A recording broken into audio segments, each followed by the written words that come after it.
ನಾನು ಇವಾಗ ಮಹಾಗಣಪತಿ ನಗರ್ ರಾಜಾಜಿನಗರಲ್ಲಿ ಇರುವಂತ ಅಜ್ಜಿ ಹೋಟೆಲ್ಗೆ ಬಂದಿದ್ದೀನಿ. ಈ ಹೋಟೆಲ್ ಇರೋದು 10x10 ಜಾಗದಲ್ಲಿ ಅಷ್ಟೇ. ಅಂಡ್ ಇಲ್ಲಿ ಸಿಗೋದು ಇಡ್ಲಿ ಬೋಂಡಾ ಚಿತ್ರಾನ್ನ ಅಷ್ಟೇ. ಆದ್ರೂ ಕೂಡ ಇದನ್ನ ತಿನ್ನಕ್ಕೆ ಅಂತಾನೆ ಕಿಲೋಮೀಟರ್ ಗಟ್ಟಲೆ ಜನ ಹುಡ್ಕೊಂಡ್ ಬರ್ತಾರೆ.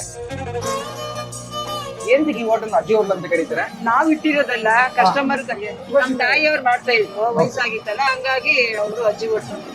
ಇದರಲ್ಲಿ ಬಂಡವಾಳ ಅಂದ್ರೆ ಎಷ್ಟು ಹಾಕಿದ್ರಿ ಅವಾಗ?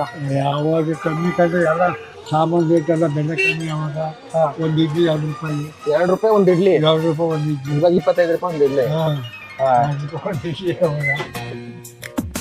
ಎಷ್ಟು ವರ್ಷ ಆಯ್ತು ಹೋಟೆಲ್ ಸ್ಟಾರ್ಟ್ ಆಗಿ? 38-40 ವರ್ಷ. 40 ವರ್ಷ ಆಯ್ತು. ಓಕೆ, 40 ವರ್ಷದಿಂದ ಇಷ್ಟು ಕಸ್ಟಮರ್ಸ್ ಬರ್ತಾ ಇದಾರೆ ಅಂದ್ರೆ ನೀವು ಅವಾಗಿಂದಾನು ಇದೇ ಟೇಸ್ಟ್ ಬರ್ತಾ ಇದ್ದೀರಾ? ಇಲ್ಲಿ ಸಿಗೋದು ಏನೇನ್ ಸಿಗುತ್ತಮ್ಮ ಇಲ್ಲಿ?